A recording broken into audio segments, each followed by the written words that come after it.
My name is Allison Fundis, and I'm a deep sea explorer, and I'm a chief operating officer for a nonprofit called the Ocean Exploration Trust.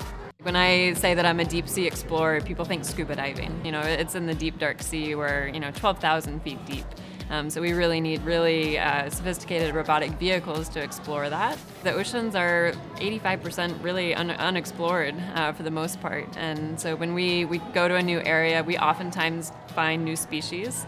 We might see a species that has never been seen in that region before. We found shipwrecks, and we just looked for Amelia Earhart's plane last August. So a lot of really exciting expeditions. 30 years of research have gone into various theories of looking for Amelia Earhart, and the theory that we were looking at was looking at a place called Nikumaroro Island. And the theory there is that she and her navigator, Fred Noonan, landed on this atoll in the Pacific. There were some really compelling pieces of evidence. One of the pieces was a freckle cream jar that was found on the island, and she was known to use freckle cream to hide her freckles.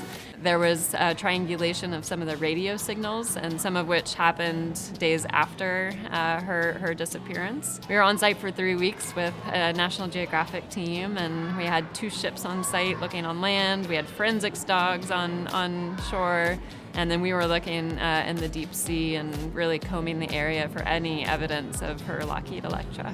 Howland Island, which is the island that she was really intending to land on and where the Coast Guard was waiting for her to refuel. The other theory is that she crashed and landed in the ocean somewhere in that vicinity. So we're going to keep looking. I have the itch and really want to find her. So.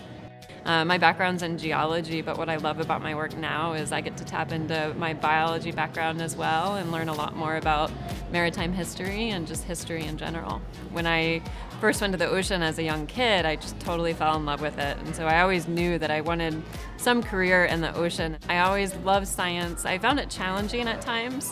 But I always loved the ideas that were presented. I think every subject really is relevant to what I do now. With geology, biology, archaeology, history, and literature, and I travel a lot, so kind of knowing about geography is really important. When I first started going to sea, there weren't as many women, and that was definitely challenging. I've been on a ship before for 8 weeks at a time as the only female on board.